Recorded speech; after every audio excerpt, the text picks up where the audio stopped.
Hello friends, welcome to I channel study for you. So guys, आज के इस video में मैं आपको पहले ही क्लियर कर दूं, आज जो आपका कोई भी एसएससी सीएचएसएल का एग्ज़ाम नहीं है। बस मैं ये वीडियो उन बच्चों के लिए लेकर आया हूं जिनका आगे आने वाले शिफ्टों में जो है एसएससी सीएचएसएल का एग्ज़ाम होने वाला है। और मैं आपको 100% ये गारंटी देता हूँ कि आपके एसएससी सीएचएसएल के एग्ज़ाम में इसी प्रकार से जो है प्रश्न पूछे जा रहे हैं। तो जिन भी कैंडिडेट्स का आगे आने वाले शिफ्टों में एग्ज़ाम है वो इस वीडियो को जो है लास्ट तक जरूर देखेगा। और आपसे रिक्वेस्ट करता हूं, अभी तक आपने मेरे चैनल को अगर सब्सक्राइब नहीं किया है तो एसएससी सीएचएसएल एग्ज़ाम से रिलेटेड पल पल की अपडेट के लिए जो है चैनल को सब्सक्राइब ज़रूर कर दीजिएगा। और बगल में ही आपको एक बेल आइकन यानी घंटे का निशान भी दिख रहा होगा, तो आप उसे भी जो है ज़रूर प्रेस कर दीजिएगा। तो चलिए वीडियो को स्टार्ट करते हैं। क्वेश्चन आया था कि रण उत्सव किस राज्य में मनाया जाता है। तो देखिए, रण उत्सव जो है ये आपका गुजरात राज्य में मनाया जाता है, तो गुजरात आपका करेक्ट आंसर होगा। बात कर ले अन्य उत्सव के बारे में, तो नवरात्रि, जन्माष्टमी, उत्तरायण उत्सव ये जो आपके गुजरात राज्य में मनाए जाते हैं। इसके अलावा गणेश उत्सव, गुड़ी पड़वा ये जो आपके महाराष्ट्र राज्य में मनाए जाते हैं। लोकरंग उत्सव, तेजाजी उत्सव, खजुराहो उत्सव ये जो आपके मध्य प्रदेश के उत्सव हैं। गणगौर, तीज और बूंदी ये सब जो उत्सव है ना, ये राजस्थान राज्य के उत्सव हैं। तो ये फैक्ट भी आपको ध्यान में रखना है। नेक्स्ट क्वेश्चन आपका यहाँ पर आया था कि वन्य जीव संरक्षण अधिनियम ये जो है कब लागू हुआ था। तो देखिए, देश के वन्य जीवों को सुरक्षा प्रदान करने एवं अवैध शिकार, तस्करी और अवैध व्यापार को नियंत्रित करने के उद्देश्य से जो है 1972 में वन्य जीव संरक्षण अधिनियम जो है ये लागू किया गया था। तो 1972 आपका करेक्ट आंसर होगा। नेक्स्ट क्वेश्चन आपका यहाँ पर है। इसके अलावा बात कर ले भारत सरकार द्वारा पारित अन्य महत्वपूर्ण पर्यावरण और जैव विविधता अधिनियम के बारे में, जैसे कि जैविक विविधता अधिनियम ये जो आपका 2002 में पारित किया गया था। पर्यावरण संरक्षण अधिनियम इसे जो है 1986 में पारित किया गया था। वायु प्रदूषण को रोकथाम और नियंत्रण अधिनियम ये जो आपका 1981 में पारित किया गया था। वन संरक्षण अधिनियम इसे जो है 1980 में पारित किया गया था।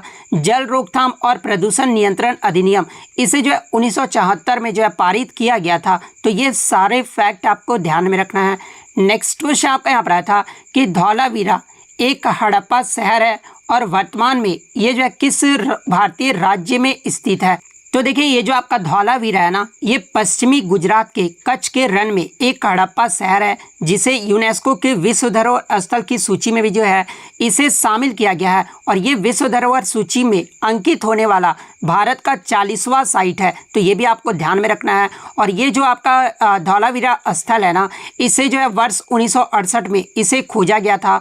और ये जो आपका जल प्रबंधन, रचनात्मक तंत्र, विशेष दफन संरचनाओं आदि जैसे अनूठी विशेषताओं के लिए जो है ये आपका जाना जाता है। नेक्स्ट क्वेश्चन आपका यहाँ पर आया था कि राजा नागभट्ट प्रथम का जो संबंध है ना, ये किस वंश से है। तो देखिए, नागभट्ट प्रथम की बात कर ले तो ये जो आपके प्रतिहार राजवंश के ये जो है संस्थापक थे। तो प्रतिहार राजवंश आपका करेक्ट आंसर होगा।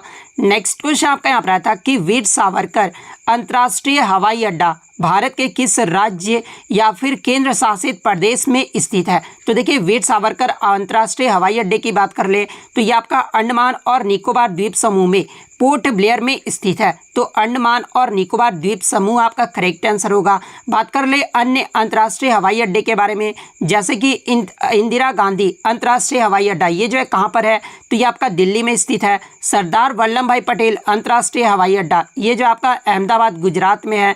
छत्रपति शिवाजी महाराज अंतर्राष्ट्रीय हवाई अड्डा जो कि आपका मुंबई महाराष्ट्र में है। तो ये फैक्ट भी आपको ध्यान में रखना है। नेक्स्ट क्वेश्चन आपका यहाँ पर आता है कि which article has the right to equality before the law, यानी कानून के समक्ष समानता का अधिकार ये जो है किस अनुच्छेद में वर्णित है। तो देखिए, मैं आपको बता दूं कि राइट टू इक्वालिटी यानी समानता का जो अधिकार है ना, ये आपका अनुच्छेद 14 से 18 के तहत है। इसके अलावा अनुच्छेद 14 में जो है कानून के समक्ष समानता है, यानी आपके समानता के अधिकार में कानून के समक्ष जो समानता का अधिकार है ना, ये आपका अनुच्छेद 14 में है। तो अनुच्छेद 14 आपका करेक्ट आंसर होगा। वहीं अगर अनुच्छेद 15 की बात कर ले तो इसमें आपका धर्म, मूल वंश, जाति, लिंग या जन्म स्थान के आधार पर भेदभाव का निषेध ये जो आपका अनुच्छेद 15 में है। सार्वजनिक रोजगार के मामलों में अवसर की समानता प्रदान करना, ये जो आपका अनुच्छेद 16 में है। अनुच्छेद 17 में जो आपका अस्पृश्यता का उन्मूलन है और अनुच्छेद 18 में जो है उपाधियों के अंत के बारे में दिया गया है। नेक्स्ट क्वेश्चन आपका यहाँ पर आया था कि सिंधु विश्वविद्यालय ये जो है कहाँ पर स्थित है। तो देखिए सिंधु विश्वविद्यालय की बात कर ले तो ये आपका अहमदाबाद गुजरात में स्थित है। तो गुजरात आपका करेक्ट आंसर होगा। अगर क्वेश्चन ये पूछा गया था कि हाल ही में 2021 में सिंधु केंद्रीय विश्वविद्यालय ये जो है कहाँ पर खुलेगा, तो ये आपका लद्दाख केंद्र शासित प्रदेश में जो है वो खुलेगा। तो अगर ये पूछा गया था तो लद्दाख आपका करेक्ट आंसर होगा। नेक्स्ट क्वेश्चन आपका यहाँ पर आया था कि what are the two major island group in India, यानी भारत में दो प्रमुख द्वीप समूह कौन कौन से हैं। तो देखिए भारत में जो दो प्रमुख द्वीप समूह है ना, एक तो आपका लक्षद्वीप समूह है और सेकंड आपका अंडमान और निकोबार द्वीप समूह है। बात कर ले अंडमान और निकोबार द्वीप समूह, ये जो आपका बंगाल की खाड़ी में मौजूद है। इसके अलावा लक्षद्वीप जो समूह है ना, ये अरब सागर में स्थित है। तो ये फैक्ट भी आपको ध्यान में रखना। नेक्स्ट क्वेश्चन आपका यहाँ पर आया था कि who among the following was a moderate leader in the Indian national Congress, यानी निम्नलिखित में से कौन भारतीय राष्ट्रीय कांग्रेस के जो है एक उदारवादी नेता थे। तो देखिए भारतीय राष्ट्रीय कांग्रेस के उदारवादी नेता की बात कर ले तो ये आपका दादा भाई नौरोजी, A.O. ह्यूम, व्योमेश चंद्र बनर्जी, फिरोज शाह मेहता, मदन मोहन मालवीय, ये सब जो आपके भारतीय राष्ट्रीय कांग्रेस के जो है उदारवादी नेता थे। तो इनमें से जो भी ऑप्शन में दिया होगा वो आपका करेक्ट आंसर होगा। नेक्स्ट क्वेश्चन आपका यहाँ पर आया था कि NHPC जिसका फुल फॉर्म होता है national hydro electric power corporation private limited, इसके जो है नए अध्यक्ष हाल ही में जो है ये कौन बने हैं। तो देखिए NHPC के हाल ही में जो नए अध्यक्ष और MD है ना, ये यमुना कुमार चौबे को बनाया गया है। तो यमुना कुमार चौबे आपका करेक्ट आंसर होगा। नेक्स्ट क्वेश्चन आपका यहाँ पर आया था कि 1793 में अस्थाई बंदोबस्त ये जो है किसके शासनकाल में जो है ये लागू किया गया था। तो देखिए जब 1793 में जब अस्थाई बंदोबस्त लागू किया गया था तब लॉर्ड कॉर्नवालिस जो है ये बंगाल का गवर्नर जनरल था। तो लॉर्ड कॉर्नवालिस आपका करेक्ट आंसर होगा। नेक्स्ट क्वेश्चन आपका यहाँ पर आया था कि 2022 के रणजी ट्रॉफी में अपने डेब्यू मैच में जो है 300 रन से अधिक किस खिलाड़ी ने मारा है, जो कि अपने डेब्यू मैच में सबसे ज़्यादा रन मारने वाले जो है खिलाड़ी बन गए हैं। तो देखिए 2022 के रणजी ट्रॉफी में बिहार के साकिबुल गनी ने जो है अपने डेब्यू मैच में मिजोरम के खिलाफ 405 गेंद में जो है ये 341 रन मारकर जो है ये सर्वाधिक रन बनाने वाले जो है खिलाड़ी बन गए हैं। तो साकिबुल गनी आपका यहाँ पे करेक्ट आंसर होगा। और ये किस राज्य से हैं, तो ये बिहार राज्य से हैं। और इन्होंने जो है किस टीम के खिलाफ मारा था, तो ये मिजोरम के खिलाफ मारे थे। तो ये फैक्ट भी आपको ध्यान में रखना है। नेक्स्ट क्वेश्चन आपका यहाँ पर आया था कि सितंबर 2021 तक भारत के किस राज्य के उच्च न्यायालय में जो है एक भी महिला जज नहीं है। तो देखिए मैं आपको बता दूं कि भारत के टोटल 5 राज्यों में जो है एक भी महिला जज नहीं है। और वो 5 राज्य कौन कौन से हैं, तो मणिपुर, मेघालय, बिहार, त्रिपुरा और उत्तराखंड, इस 5 राज्यों में जो है उच्च न्यायालय में कोई भी महिला न्यायाधीश नहीं है। तो इन 5 राज्यों में से कोई भी ऑप्शन में दिया होगा वो आपका करेक्ट आंसर होगा। नेक्स्ट क्वेश्चन था कि गयासुद्दीन खिलजी ने जहाज महल का निर्माण ये जो है कहाँ करवाया था। तो देखिए जहाज महल का जो निर्माण है ना, ये गयासुद्दीन खिलजी के द्वारा 1469 ईस्वी में मांडू मध्य प्रदेश में करवाया गया था। तो मांडू मध्य प्रदेश आपका यहाँ पे करेक्ट आंसर होगा, जिसे वह जनान खाना के रूप में भी जो है इस्तेमाल करता था। बात कर ले गयासुद्दीन खिलजी के बारे में, तो देखिए गयासुद्दीन खिलजी वंश का जो है ये द्वितीय सुल्तान था, जिसका शासनकाल जो है 1439 ईस्वी से लेकर 1509 ईस्वी तक रहा था। और इसके द्वारा ही जो है शेख की मज़ार की पहली इमारत का जो निर्माण है वो करवाया गया था। तो ये फैक्ट भी आपको ध्यान में रखना है। नेक्स्ट क्वेश्चन आपका यहाँ पर आया था कि मार्च 2022 में अहमदाबाद के सरदार पटेल स्टेडियम में 11वें खेल महाकुंभ का जो उद्घाटन है ना, ये किसने किया था। तो देखिए मार्च 2022 में गुजरात के सरदार पटेल स्टेडियम में 11वें खेल महाकुंभ का जो उद्घाटन है ना, ये प्रधानमंत्री नरेंद्र मोदी के द्वारा करवाया गया था। तो नरेंद्र मोदी आपका करेक्ट आंसर होगा। बात कर ले खेल महाकुंभ के बारे में, तो देखिए खेल महाकुंभ जो आपका 2010 में गुजरात में 16 खेलों और 13 लाख प्रतिभागियों के साथ जो है ये आपका शुरू हुआ था। अगर एग्जाम में पूछा जाए कि खेल महाकुंभ की शुरुआत कब हुई थी, तो ये आपका 2010 में हुआ था। और अब जो है खेल महाकुंभ में 36 जो है वो सामान्य खेल हैं और 26 जो है वो आपके पैरा स्पोर्ट्स जो है वो शामिल हैं। तो तो ये फैक्ट भी आपको ध्यान में रखना है। नेक्स्ट क्वेश्चन आपका यहाँ पर आया था कि तुजुके बाबरी ये जो है किस भाषा में लिखी गई है। तो देखिए ये जो आपका तुजुके बाबरी है ना, ये भारत के मुगल साम्राज्य के संस्थापक बाबर की आत्मकथा है और बाबर ने इसे जो है तुर्की भाषा में लिखा था। तो तुर्की आपका यहाँ पे करेक्ट आंसर होगा।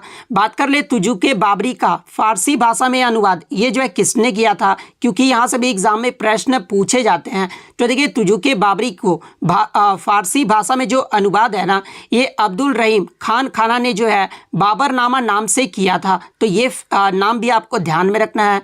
नेक्स्ट क्वेश्चन आपका यहाँ पर आया था कि कल्याणी अम्मा ये जो है किस शास्त्रीय नृत्य से संबंधित है। तो देखिए कल्याणी अम्बा का जो संबंध है ना, ये मोहिनी अट्टम से है। तो मोहिनी अट्टम आपका करेक्ट आंसर होगा। बात कर ले मोहिनी अट्टम ये जो है किस राज्य का शास्त्रीय नृत्य है। तो देखिए मोहिनी अट्टम जो है ये केरल का एक शास्त्रीय नृत्य है।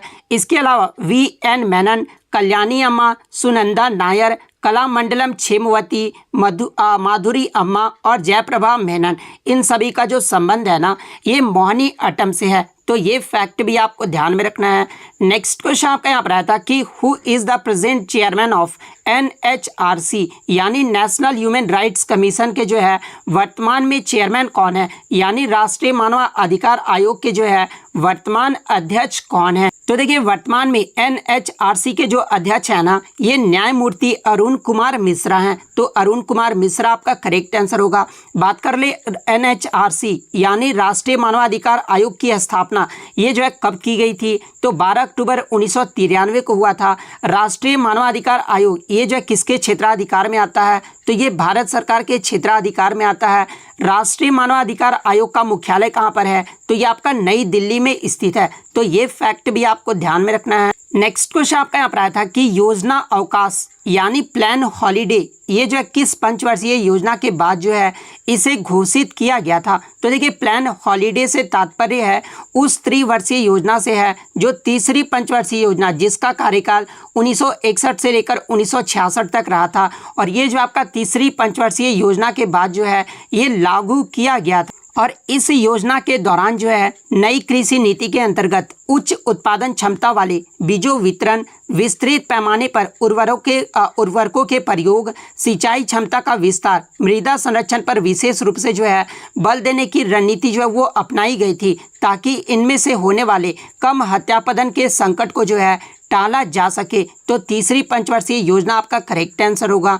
नेक्स्ट क्वेश्चन आपका यहाँ पर आता है कि भारतीय संविधान के बारे में इनमें से कौन सा कथन जो है वो गलत है। आपके 4 स्टेटमेंट दिए गए थे जिसमें आपको बताना था कि इनमें से कौन सा कथन जो है संविधान के बारे में गलत दिया हुआ है। तो एक स्टेटमेंट आपका दिया हुआ था कि मूल संविधान में आपके जो भाग थे ना वो आपके 25 भागों में विभाजित थे। तो ये कथन जो आपका गलत दिया हुआ था, क्योंकि मूल संविधान में जो आपके 395 अनुच्छेद थे और 22 भागों में जो आपका विभाजित था। तो ये स्टेटमेंट आपका सही होगा। और इसमें जो आपके केवल 8 अनुसूचियां थी। तो ये भी आपको ध्यान में रखना है। वर्तमान समय में अगर बात कर लें तो वर्तमान समय में 12 अनुसूचियां और 25 भागों में विभाजित है। तो ये फैक्ट भी आपको ध्यान में रखना है। नेक्स्ट क्वेश्चन आपका यहाँ पर आया था कि 2011 की जनगणना के अनुसार निम्नलिखित में से किस राज्य में साक्षरता दर जो है वो सबसे कम थी। तो देखिए 2011 की जनगणना से जो है आज आपके 3 प्रश्न पूछे गए हैं, जो कि अभी तक मुझे एक ही प्रश्न मिले हैं। 2 प्रश्न किसी भी बच्चे को याद है तो कमेंट करके ज़रूर बता दीजिएगा। तो देखिए 2011 की जनगणना के अनुसार बिहार में जो साक्षरता दर था ना वो सबसे कम था। और कितने परसेंट था बिहार का साक्षरता दर। तो ये 63.8% था। उसके बाद सेकंड अगर बात कर ले, सेकंड सबसे कम साक्षरता दर वाला राज्य कौन था। तो ये आपका अरुणाचल प्रदेश था। अरुणाचल प्रदेश में टोटल 67% जो है वो साक्षरता दर रहा था। वहीं अगर बात कर ले 2011 में भारत की साक्षरता दर क्या रही थी। अगर भारत का पूछा जाए तो भारत का जो साक्षरता दर रहा था वो 74.04% रहा था। वहीं अगर पुरुषों की साक्षरता दर की बात कर ले तो 82.14% रहा था। और महिलाओं की जो साक्षरता दर है वो 65.46% रहा था। और सबसे ज़्यादा साक्षरता दर वाला राज्य की बात कर ले तो ये आपका केरल राज्य का रहा था, जो कि 94% रहा था। सेकंड पे आपका जो है लक्षद्वीप का रहा था। और थर्ड पे जो आपका मिजोरम राज्य का रहा था। तो ये फैक्ट भी आपको ध्यान में रखना है।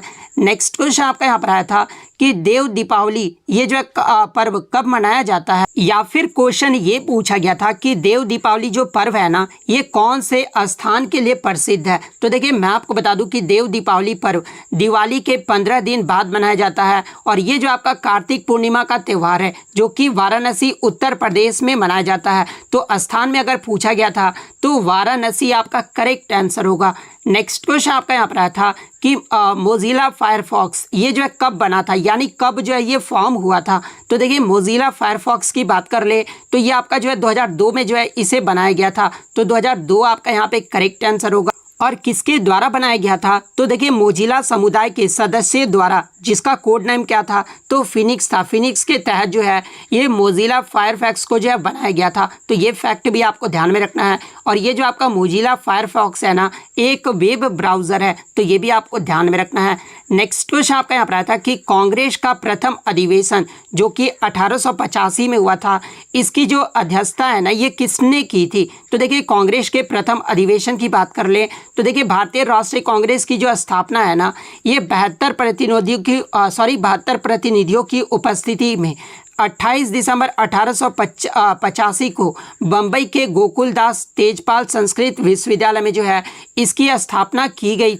और इसके जो संस्थापक महासचिव यानी जो जनरल सेक्रेटरी थे वो A.O. ह्यूम थे, जिन्होंने कलकत्ते के व्योमेश चंद्र बनर्जी को जो है पहले अधिवेशन के अध्यक्ष के रूप में जो है वो नियुक्त किया था। तो व्योमेश चंद्र बनर्जी आपका करेक्ट आंसर होगा। वहीं अगर इसके संस्थापक के बारे में पूछा जाए तो देखिए भारतीय राष्ट्रीय कांग्रेस की जो संस्थापक थे ना ये आपके A.O. ह्यूम थे। और भारतीय राष्ट्रीय कांग्रेस की स्थापना कब हुई थी, तो ये 28 दिसंबर 1885 को हुआ था। बात कर ले दूसरे अधिवेशन की अध्यक्षता ये जो है किसने की थी, तो देखिए दूसरे अधिवेशन की जो अध्यक्षता है ना ये आपका कलकत्ता में हुआ था जो कि 1886 में हुआ था। और इसकी जो अध्यक्षता ये दादा भाई नौरोजी के द्वारा किया गया था। वहीं अगर तीसरे अधिवेशन की बात कर ले तो ये 1887 में मद्रास में, जो कि वर्तमान में इसका चेन्नई नाम है, और इसकी जो अध्यक्षता है ये बदरुद्दीन तयाबत के द्वारा किया गया था। तो ये फैक्ट भी आपको ध्यान में रखना है। नेक्स्ट क्वेश्चन आपका यहाँ पर आया था कि for separating the mail address, यानी जो आपको मेल एड्रेस को सेपरेट करने के लिए जो है किसका प्रयोग किया जाता है, तो ये जो आपका सिंबल पूछा गया था तो @ का जो है प्रयोग किया जाता है। तो @ आपका यहाँ पे करेक्ट आंसर होगा। नेक्स्ट क्वेश्चन आपका यहाँ पर आया था कि निम्नलिखित में से कौन जो है वर्ड प्रोसेसिंग सॉफ्टवेयर नहीं है, जहाँ पे ऑप्शन में आपका MS वर्ड, नोटपैड, वर्डपैड और वर्डप्रेस दिया हुआ था। तो देखिए ये जो आपका वर्डप्रेस है ना एक स्वतंत्र और open source content management system है, ना कि वर्ड प्रोसेसिंग सॉफ्टवेयर है। और ये जो आपका PHP और MySQL पर जो है ये आपका आधारित रहता है। तो वर्डप्रेस आपका यहाँ पे करेक्ट आंसर होगा। नेक्स्ट क्वेश्चन आपका यहाँ पर आया था कि MS एक्सेल में स्टेटस बार को शो तथा हाइड किससे करते हैं। तो देखिए MS एक्सेल में स्टेटस बार को शो तथा हाइड जो है ये Ctrl+Shift+F1 से किया जाता है। तो ये आपका यहाँ पे करेक्ट आंसर होगा। नेक्स्ट क्वेश्चन आपका यहाँ पर आया था कि what is a person who has a problem in reading called, यानी जिसको रीडिंग करने में प्रॉब्लम होता है, जिस व्यक्ति को रीडिंग करने में प्रॉब्लम होता है उसे जो है क्या कहते हैं, तो उसे जो है आपका डिसलेक्सिया कहा जाता है। तो डिसलेक्सिया आपका यहाँ पे करेक्ट आंसर होगा।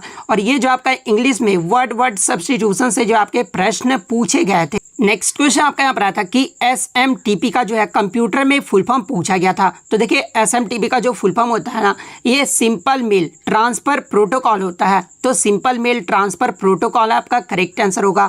बात कर ले अन्य कंप्यूटर के फुल फॉर्म के बारे में, जहां से आगे के शिफ्ट में आपसे पूछे जा सकते हैं, जैसे कि UPS का फुल फॉर्म क्या होता है, तो अनइंटरप्टेबल पावर सप्लाई होता है। सारा का फुल फॉर्म अगर पूछा जाए तो सीरियल एडवांस टेक्नोलॉजी अटैचमेंट होता है।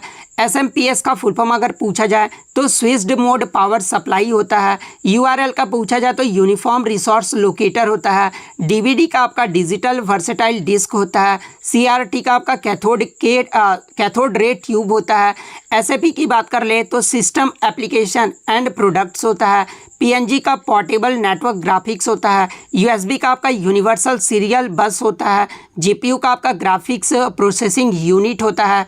और VPN का आपका वर्चुअल प्राइवेट नेटवर्क होता है। तो ये फैक्ट भी आपको ध्यान में रखना है। क्वेश्चन आता है कि घेंघा यानी ग्वाइटर रोग जो है ये किसकी कमी से होता है? तो देखिए ये जो आपका घेंघा रोग होता है ना, ये आयोडीन की कमी के कारण होता है। तो आयोडीन आपका यहाँ पे करेक्ट आंसर होगा। बात कर ले अन्य रोग के बारे में, जहाँ से आगे के शिफ्टों में आपसे प्रश्न पूछे जा सकते हैं। जैसे कि पूछा जा सकता है कि वाटर सॉल्युबल विटामिन यानी पानी में घुलनशील विटामिन कौन कौन से होते हैं? तो विटामिन बी और विटामिन सी, ये जो आपके पानी में घुलनशील विटामिन होते हैं। वहीं अगर फैट सॉल्युबल विटामिन की बात कर ले यानी वसा में घुलनशील विटामिन कौन कौन से होते हैं? तो ये आपके विटामिन के, ई, डी और ए, ये जो आपके वसा में घुलनशील विटामिन होते हैं। इसके अलावा विटामिन ए का जो है रासायनिक नाम पूछा जाता है। तो देखिए विटामिन ए का जो रासायनिक नाम होता है ना, वो रेटिनॉल होता है। और विटामिन ए की कमी से आपका नाइट ब्लाइंडनेस रोग जो है ये होता है। विटामिन बी1 का रासायनिक नाम की बात कर ले तो विटामिन बी1 का जो रासायनिक नाम होता है ये आपका थायमीन होता है। और विटामिन बी1 की कमी से आपका बेरी नामक रोग होता है। वहीं विटामिन बी2 की बात कर ले तो इसका जो रासायनिक नेम होता है वो राइबोफ्लेविन होता है और इसकी कमी से ग्रोथ और बैड स्किन होता है। विटामिन बी12 का जो रासायनिक नाम होता है वो साइनोकोबाल्मिन होता है और इसकी कमी से एनीमिया नामक रोग होता है। विटामिन सी का जो रासायनिक नाम होता है वो एस्कॉर्बिक एसिड होता है और इसकी कमी से जो आपका स्कर्वी रोग होता है। विटामिन डी की बात कर ले तो इसका जो रासायनिक नाम होता है वो कैल्सीफेरोल होता है और इसकी कमी से आपका रिकेट्स रोग होता है। विटामिन के की बात कर ले तो इसका जो रासायनिक नाम होता है वो फाइलोक्विनोन होता है और इसकी कमी से जो है आपका ब्लड क्लॉटिंग होता है, यानी रक्त में जो है धक्का नहीं जम पाता, वो आपका विटामिन के कारण हो पाता है। नेक्स्ट क्वेश्चन आपका यहाँ पर आया था कि अलाउद्दीन खिलजी का शासनकाल ये जो है कब से कब तक रहा था? तो देखिए अलाउद्दीन खिलजी जो है ये 1296 से लेकर 1316 ईस्वी तक जो है दिल्ली का सुल्तान रहा था। और मैं आपको बता दूं कि खिलजी वंश के जो है टोटल 6 शासक जो थे वो दिल्ली के सुल्तान रहे थे। और ये जो आपके दूसरा शासक था, खिलजी वंश का दूसरा शासक कौन था? तो ये अलाउद्दीन खिलजी था। तो 1296 से 1316 आपका करेक्ट आंसर होगा। बात कर ले अलाउद्दीन खिलजी के बचपन का नाम भी एग्जाम में पूछा जाता है। तो देखिए इसके बचपन का जो नाम था ना वो अली गुर सास्प था, तो ये भी आपको ध्यान में रखना है। और खिलजी वंश का संस्थापक कौन था? तो ये जलाउद्दीन फिरोज खिलजी था और इसका जो शासनकाल है ये 1290 से लेकर 1296 ईस्वी तक रहा था। वहीं अगर बात कर ले खिलजी वंश का शासनकाल कब से कब तक रहा था दिल्ली पर, तो 1290 से लेकर 1320 ईस्वी तक जो है ये शासनकाल रहा था। तो ये फैक्ट भी आपको ध्यान में रखना है। नेक्स्ट क्वेश्चन आपका यहाँ पर आया था, संगीत नाटक अकादमी के अनुसार भारत में कितने शास्त्रीय नृत्य हैं? तो देखिए संगीत नाटक अकादमी के अनुसार भारत में जो टोटल 8 शास्त्रीय नृत्य हैं, लेकिन मैं आपको बता दूं कि भारत के सांस्कृतिक मंत्रालय ने 6 को जो है सांस्कृतिक नृत्यों की सूची में भी जो है इसे शामिल किया है, जो कुल जो है आपके 9 शास्त्रीय के रूप को जो है ये बनाता है। तो आपके ऑप्शन में या तो 8 दिया होगा या फिर 9 दिया होगा, तो इन दोनों में से जो भी ऑप्शन दिए होंगे वो आपका करेक्ट आंसर होगा। बात कर ले आपके जो 9 शास्त्रीय नृत्य है वो कौन कौन से हैं? तो पहला तो आपका भरतनाट्यम है जो कि तमिलनाडु राज्य का नृत्य शास्त्रीय नृत्य है। सेकंड आपका कथक है जो कि उत्तर प्रदेश का शास्त्रीय नृत्य है। थर्ड आपका कथकली जो कि केरल का शास्त्रीय नृत्य है। चौथा आपका कुचिपुड़ी है जो कि आंध्र प्रदेश का शास्त्रीय नृत्य है। ओडिसी आपका उड़ीसा का शास्त्रीय नृत्य है। मणिपुरी जो आपका मणिपुर का शास्त्रीय नृत्य है। मोहिनी अट्टम के बारे में बात कर ले तो ये केरल का शास्त्रीय नृत्य है। सत्रिया जो है ये आपका असम का जो है शास्त्रीय नृत्य है। और छऊ जो है ये आपका पूर्वी भारत का जो है शास्त्रीय नृत्य है। तो ये फैक्ट भी आपको ध्यान में रखना है। नेक्स्ट क्वेश्चन आपका यहाँ पर आया था कि दिसंबर 2021 में किस राज्य ने जो है तंबाकू पर प्रतिबंध लगाया है? तो देखिए दिसंबर 2021 की बात कर ले तो आंध्र प्रदेश राज्य सरकार ने जो है तंबाकू पर प्रतिबंध लगाया है। तो आंध्र प्रदेश आपका करेक्ट आंसर होगा। और कुछ बच्चों ने बताया कि क्वेश्चन ये पूछा गया था कि 2021 में किस राज्य ने जो है ऑनलाइन सट्टेबाजी यानी जो ऑनलाइन जुआ गेम होता है ना, जैसे कि आपका ड्रीम 11 प्लस, ये सब जो गेम होते हैं ऑनलाइन सट्टेबाजी, इस पर प्रतिबंध किस राज्य ने लगाया है? तो देखिए ऑनलाइन सट्टेबाजी की बात कर ले तो सितंबर 2021 में कर्नाटक राज्य ने जो है ऑनलाइन सट्टेबाजी पर जो है ये प्रतिबंध लगाया है। तो अगर ये पूछा गया था तो कर्नाटक आपका करेक्ट आंसर होगा।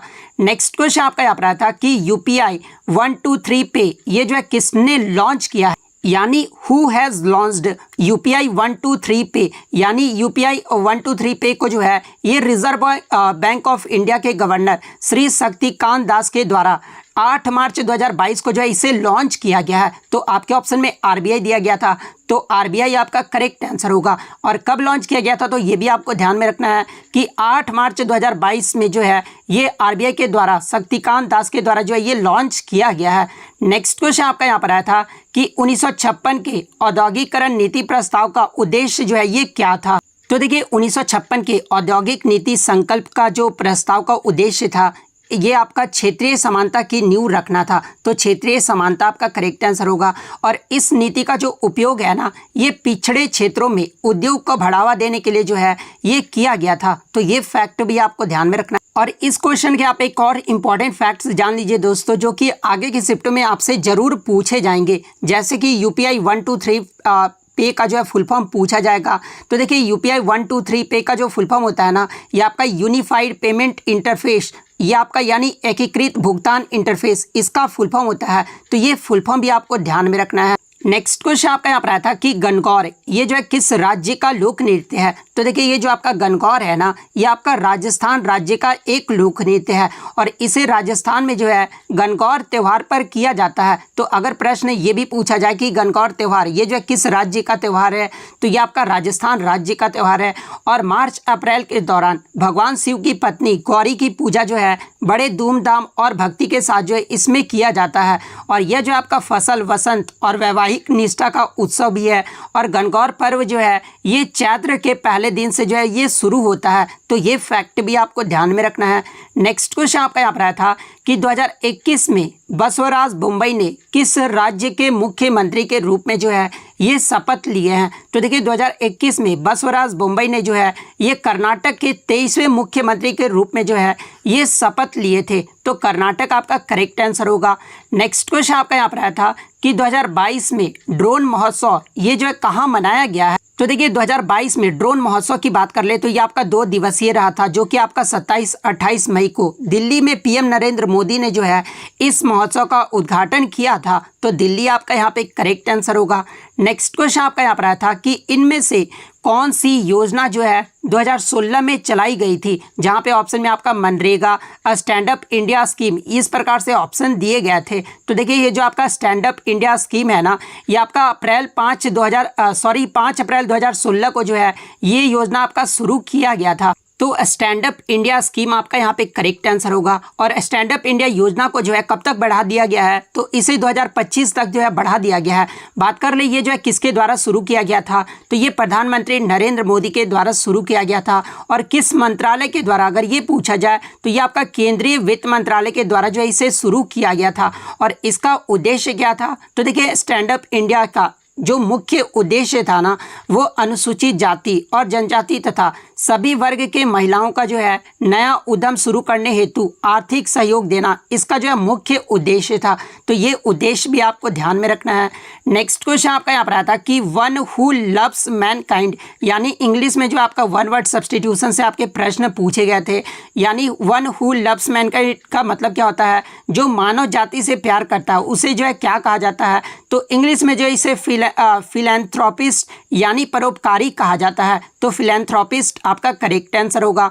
नेक्स्ट क्वेश्चन आपका यहाँ पर आया था कि सांची का स्तूप ये जो है किस राजवंश ने बनवाया था। तो देखिए सांची के स्तूप की बात कर ले तो इसे जो है मौर्य वंश के राजा अशोक के द्वारा बनवाया गया था। तो वंश पूछा गया था तो मौर्य वंश आपका करेक्ट आंसर होगा। वहीं अगर राजा का नाम पूछा गया था तो अशोक आपका यहाँ पे करेक्ट आंसर होगा। बात कर ले सांची के स्तूप के बारे में, तो देखिए सांची का जो स्तूप है ना ये मध्य प्रदेश के रायसेन जिले में स्थित है, जो कि बेतवा नदी के तट पर स्थित छोटा सा एक गांव है। तो ये भी आपको ध्यान में रखना है।